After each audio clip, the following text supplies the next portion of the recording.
Ribal, thanks very much for joining us. And I just want to get the connection between you and Bashar al-Assad together. Your father, Rifat al-Assad, his father, Hafez al-Assad, the former leader of Syria, they were brothers, but your family fled when you were a little boy. Tell us what happened.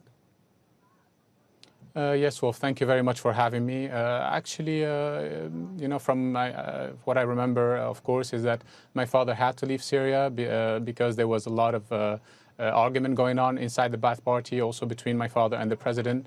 As you know, my father set up the first Arabic magazine calling for democracy in Syria and all the Middle East in 1967. It was called Al-Fursan.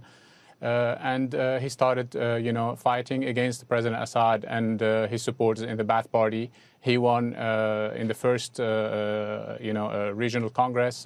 He won most support in the National Congress also for the Ba'ath Party. He was named president of the highest court in the Ba'ath Party. And this is what has brought, pushed the president for not calling for any more national Congress, which is the highest authority in the Ba'ath Party. I just want to be precise. I just want to be precise, though. Did your father fear that his own brother, Hafez al-Assad, the leader of Syria, was about to kill him?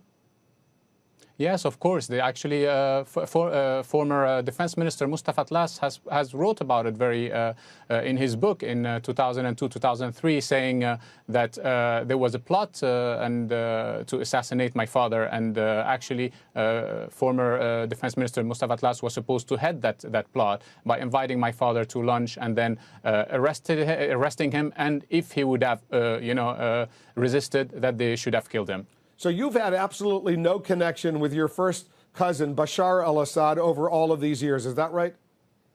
Yes, exactly. Actually, there was just an argument I had with him in 1994, and following that, 2 weeks later, when I was leaving to study in Boston, they tried to assassinate me at the Damascus International Airport, under the Austrian Airlines.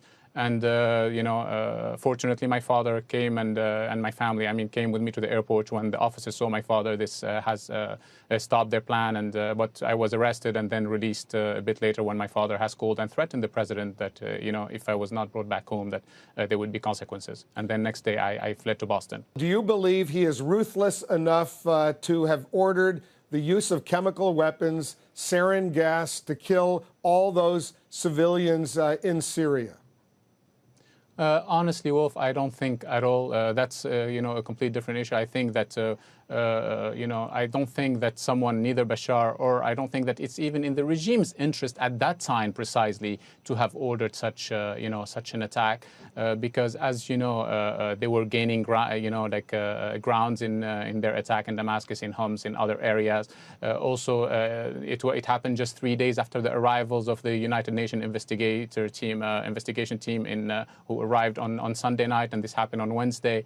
And also we have to know that both sides of this conflict have the capabilities of such attacks. Just to be precise, you don't want the United States to provide arms to the opposition, to the rebels. Is that right?